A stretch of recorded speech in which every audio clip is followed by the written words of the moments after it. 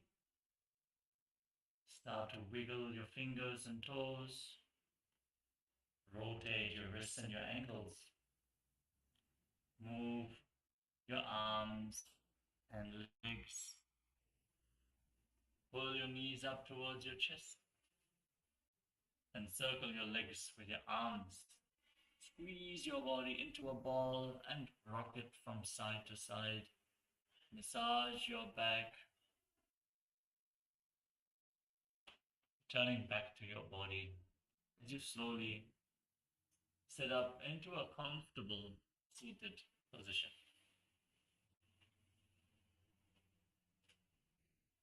Congratulations, you have completed 108 asanas of KAILASA Nithyananda Yoga. Thank you all so much for joining us today. And if you have any questions about the asana sequence, any experiences that you would like to share, please go ahead in the chat. Ma Yang Hong, Nithyananda Ma. If you would like to share any of your experiences or have any questions about the asana sequence, do let us know. Also, if you're connected to the Chinese translation room and guiding the participants, also request them to share their experiences, share their questions. We have a few minutes. If any of you have any questions, we would surely love to help you out and give guidance.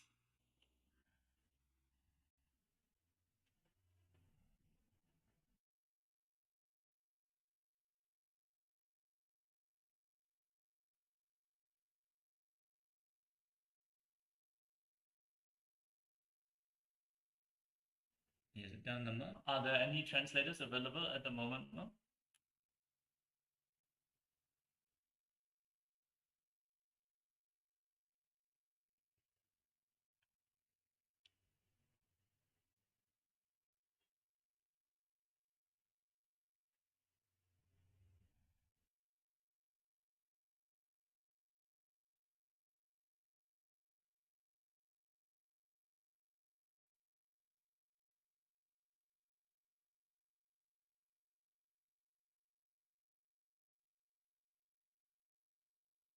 All right. Also inviting all the YouTube viewers to share your experiences and questions here in the YouTube chat. We still have a few moments to attend to your questions. So do let us know if there's any clarification needed.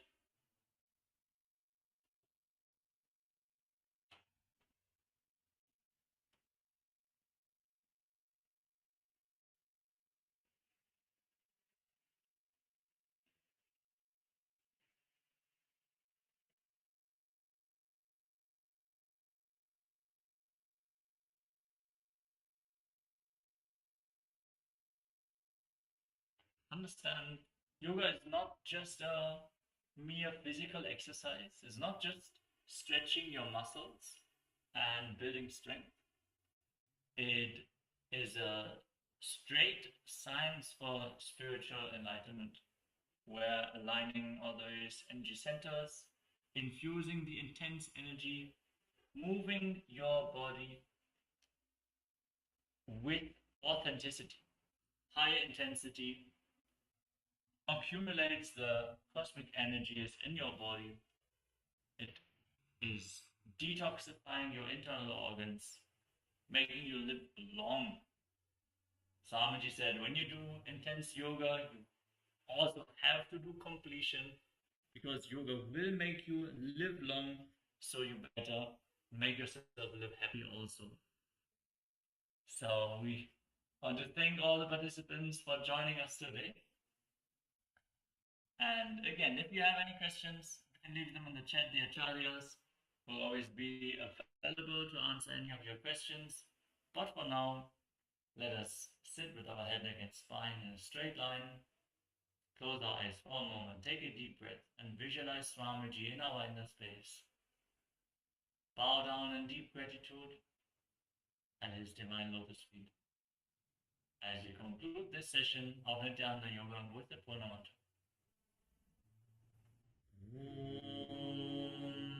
Purnamadav Purnamidam Purnat Purnamudachyate Purnasya Purnamadaya Purnamevavashishyate. Om Shanti Shanti Shanti. Hari Om Tat Sarvam Bhagavat Shri Nithyananda Paramashivoham Om Nithyanandam. Thank you all. Nithyanandam.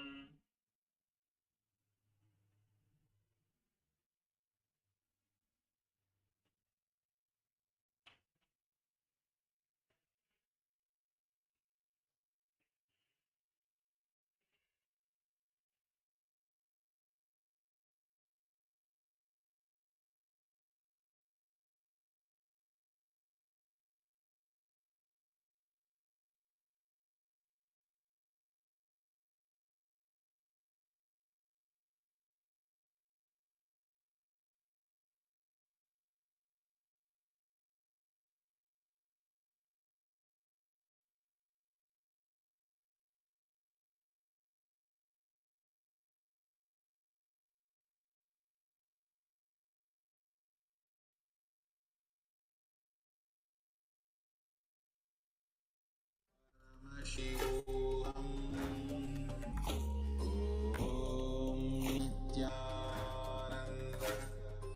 Paramashivoham Om Nithyananda Paramashivoham Om Nithyananda Paramashivoham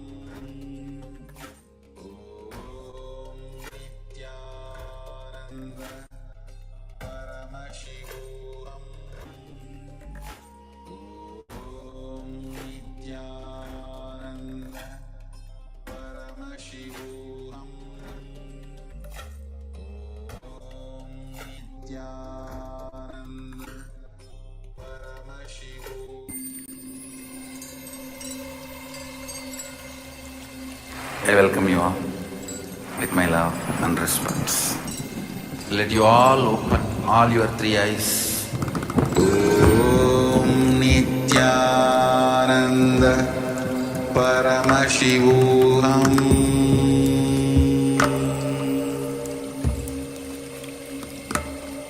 Om Nithyananda Paramashivoham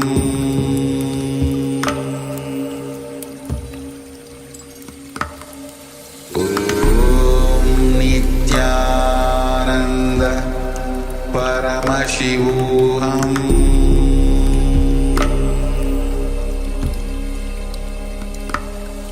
Om Nithyananda Paramashivoham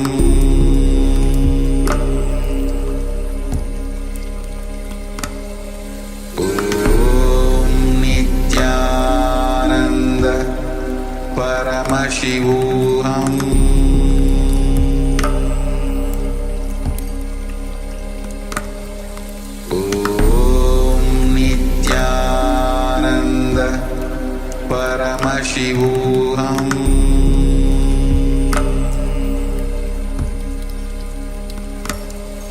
Om Nithyananda Paramashivoham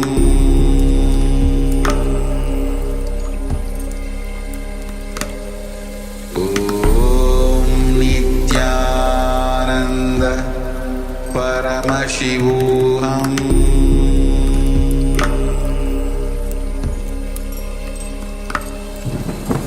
Om Nithyananda Paramashivoham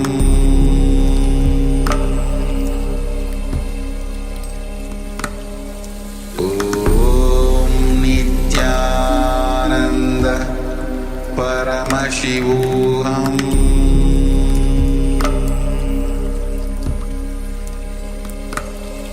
Om Nithyananda Paramashivoham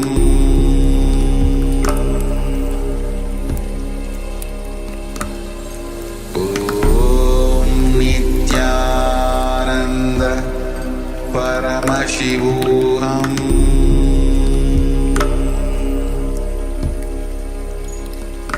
Paramashivoham Om Nithyananda Paramashivoham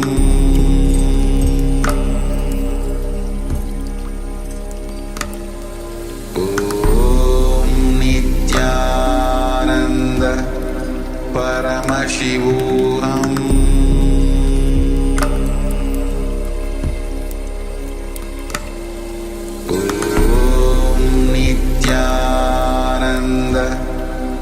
Paramashivoham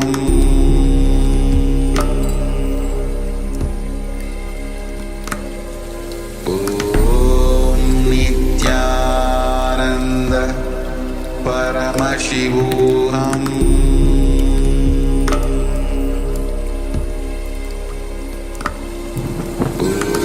Om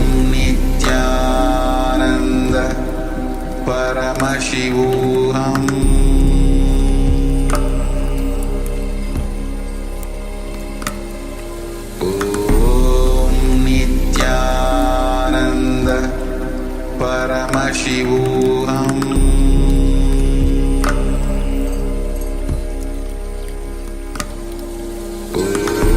Om Nithyananda Paramashivoham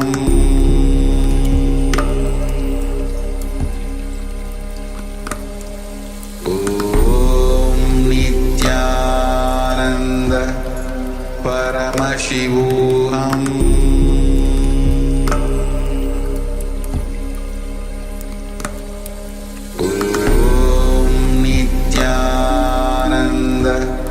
Paramashivoham Om Nithyananda Paramashivoham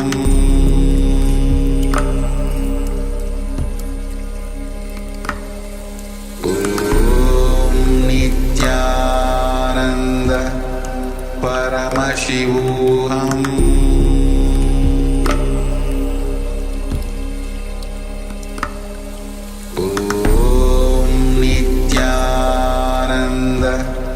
Paramashivoham Om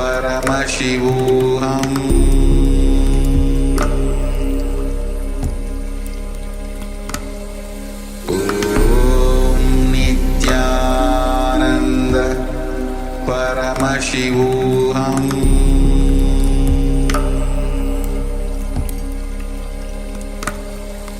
Om Nithyananda Paramashivoham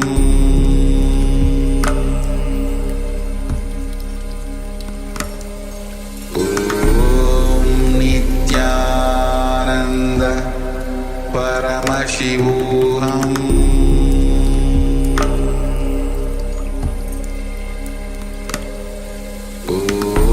Om Nithyananda Paramashivoham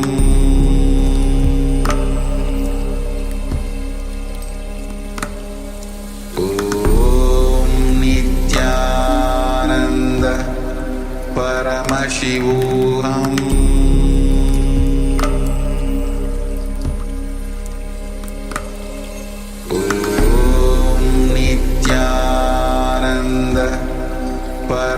Paramashivoham Om Nithyananda Paramashivoham Om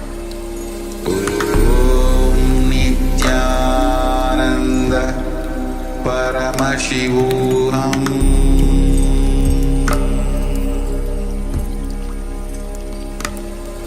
Om Nithyananda Paramashivoham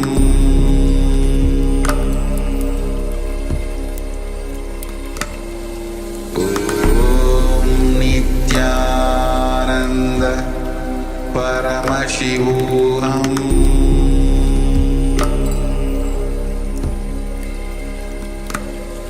Om Nithyananda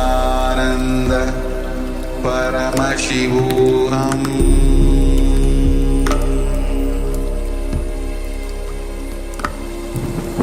Om Nithyananda Paramashivoham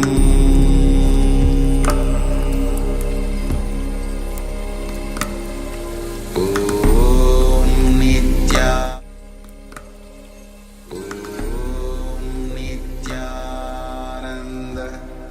Paramashivoham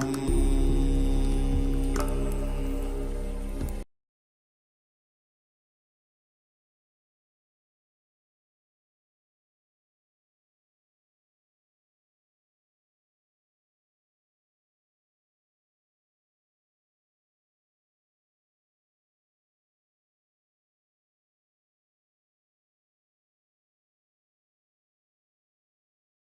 Nithyananda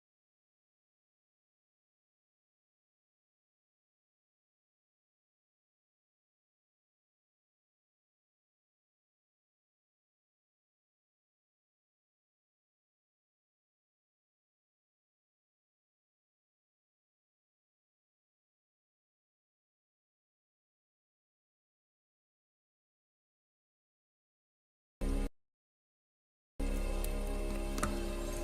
Om Nithyananda Paramashivoham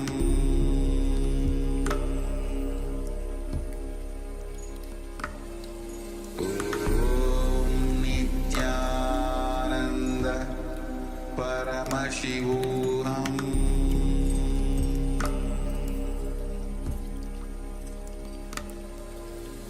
Om Nithyananda Paramashivoham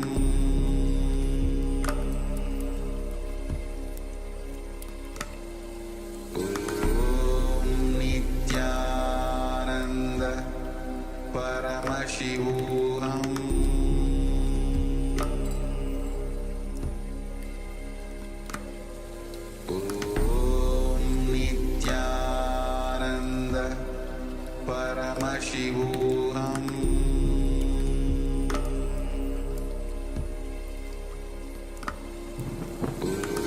Om Nithyananda Paramashivoham